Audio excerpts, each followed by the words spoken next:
So yun, nakadalawa na tayo.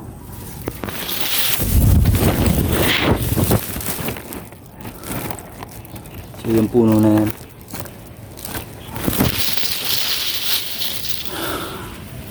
so ito pa rin yung gamit natin. 2,000 years.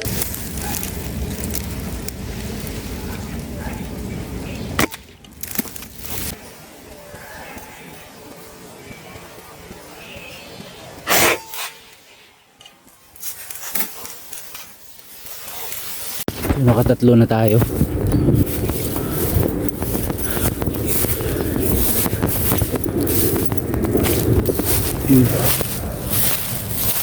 Uy, cooler.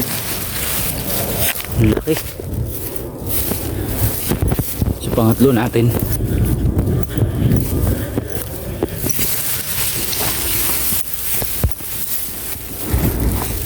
Laki ng cooler dahil, no?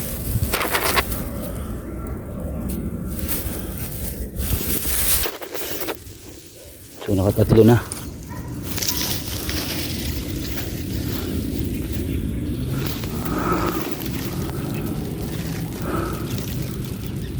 So alas 4 pa lang, marami pa yan dapo.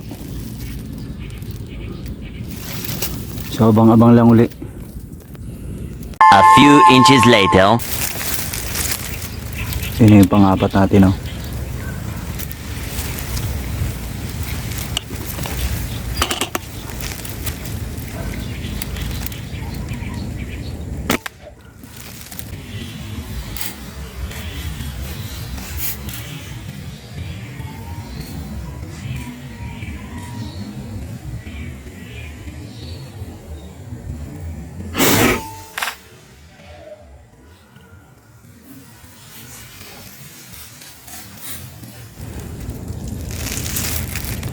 Pang-apat natin yun.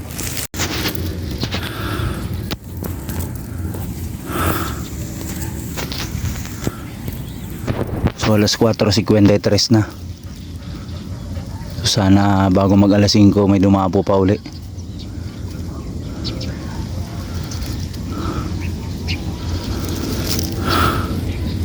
So hindi tayo uuwi nang hindi makalima man lang ngayon.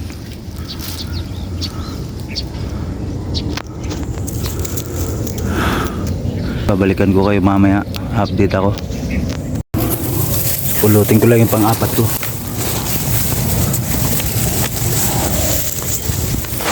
Isang mabilisan lang.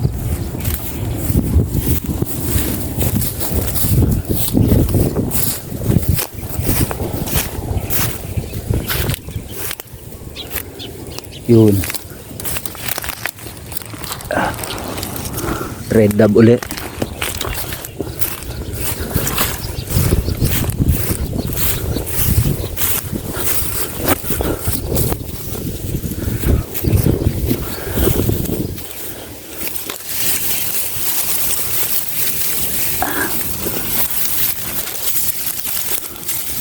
So meron na tayong dalawang red dab, tapos isang babaeng collared tsaka isang lalaki. So dyan ko nilagay kasi lalanggam.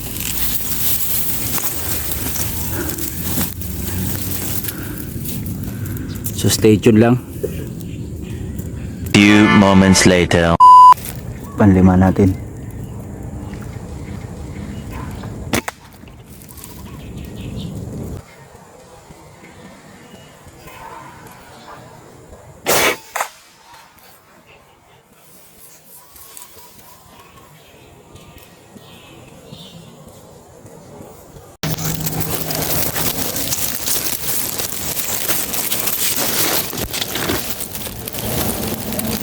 So ayun, nakalimang piraso na tayo. So medyo maliwanag pa, pero alas 5 na. Abang-abang lang tayo hanggang alas 6. Baka mayroon pang dumapo. So balik na lang ako mamaya, update na lang ako. Stay tuned lang. One eternity later. So ayun, Mukhang uwian na. So wala na humabol. Oh, babalikan na lang natin ulit sa susunod yan. Ito pa rin yung gagamitin natin.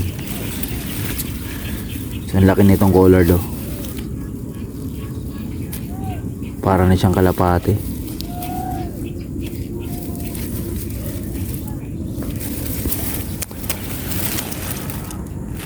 So lalabas na tayo sa lungga natin.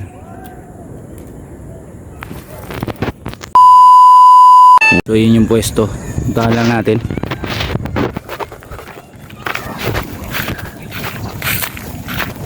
So dito ulit yung daan. Tapos sa likuran ng talahib na yun, oh. So post muna natin. So napadaan lang ako rito. Galing ko dun sa puno. Nasilip ko lang siya.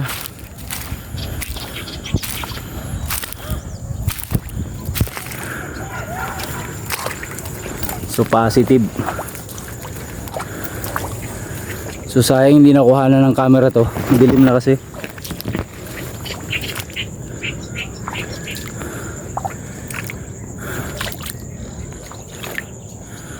Ayan. Papahabol pa isa. Ayun yung pwesto.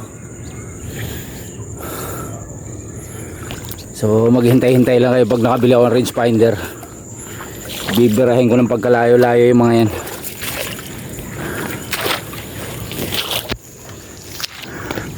Ayun na. So may 5 bato-bato, isang more na ako. So pipicturan ko lang. Update na lang ako pagdating doon sa taas. So oras alas 6 na talaga.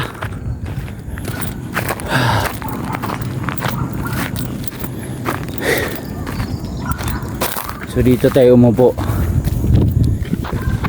Ayun yung pwesto. Yung talahib na yun.